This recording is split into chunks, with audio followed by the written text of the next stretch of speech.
Hello there and welcome to this Astranti bite-sized video. What you see in front of you right now is an extract from our F3 module on financial strategy. Now, this is part of a wider set of videos that covers financial strategy, the non-financial and financial factors to consider. But it's also important for other areas of the CIMA syllabus, including E3, which also goes through mission statements and general business strategy. Now, this does focus on the financial aspect of strategy, of course, but it's important that you understand this all-important aspect of business for your F3 exams. And so now you'll have the pleasure of listening to Anthony Williams as he goes through financial strategy. Now, I think this is a question perhaps we're more familiar with when we're children. Maybe what do you want to do in life? Who do you want to be in life?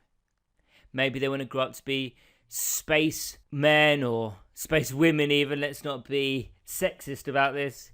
Maybe they want to be football players or actors. Maybe they want to be politicians or fashion designers. Well, it's not just children that ask these questions, but in fact, organizations also have to. And the answer to that question is what becomes their mission. It's the entire reason of what the company is focused on doing. And it also, just like it does with children, it helps them form what they're going to be in the future. But let's get an actual definition down according to CIMA. That seems like a good place to start. And CIMA say, or define mission as a fundamental objective of an entity expressed in general terms. Now, I'm sure we're all familiar with the idea of mission statements, and indeed, a mission statement is where an organization lays out what its mission is. So let's have a look at a couple of famous companies' mission statements. The first is Virgin, which is to embrace the human spirit and let it fly. When Amazon said about their mission statement, they wanted to focus on being the global biggest retailer. And so their mission statement, I think you'll agree, fits in with that identity. To be the Earth's most customer-centric company, where people can find and discover anything they want to buy online. So can we see there that their identity, what they want to be, is really encapsulated in the mission statement? Now, they were all quite short, sharp, and sweet, weren't they? But it doesn't necessarily mean that they have to be. In fact, some statements are as long as 249 words. And indeed, other mission statements don't really tell you anything at all. The American label manufacturer, Avery Dennison's mission statement is to help make every brand more inspiring and the world more intelligent. Now, that doesn't really seem to tell us much about that organization. So we've got a mission statement. Is that enough? Suddenly, is Amazon going to be the world's biggest global customer-centric company just because it's got a mission statement? No. What we need to look at now are the objectives.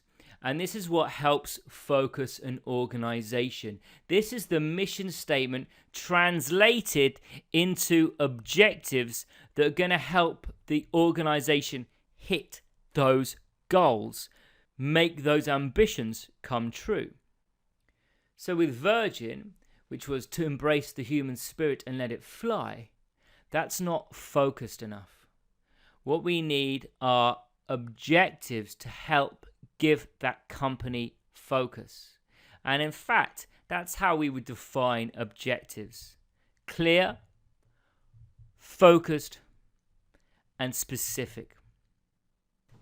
So if we look at Amazon again, I'm not just saying that an objective can be, we want to be the world's biggest global customer-centric company, or whatever it was. That might not be verbatim. The objectives need to be far more focused, far more specific. And in fact, there'll be many objectives, not just one overriding one.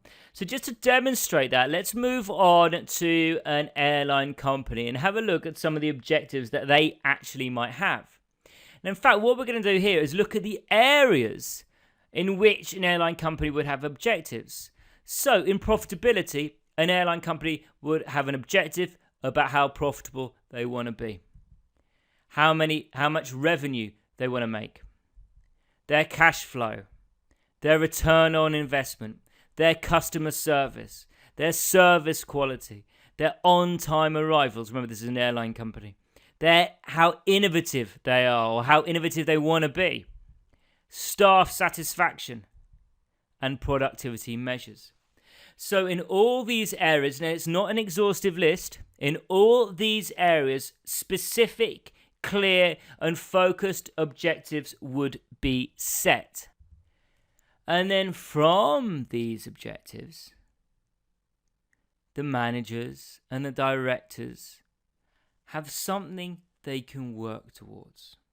From the objectives, a strategy can be created. So what we're seeing at the beginning, we have a mission. What does the company want to be like?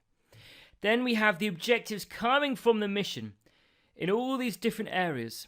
And then the strategy makes those objectives come true, or hopefully it makes them come true. Now, some of the objectives that we've laid out have a financial focus. And if they have a financial focus, they are known as financial objectives.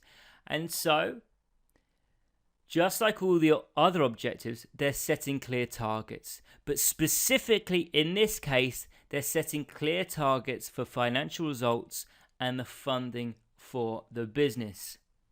Can you spot the financial objectives in the black circles listed? I'll give you a few seconds.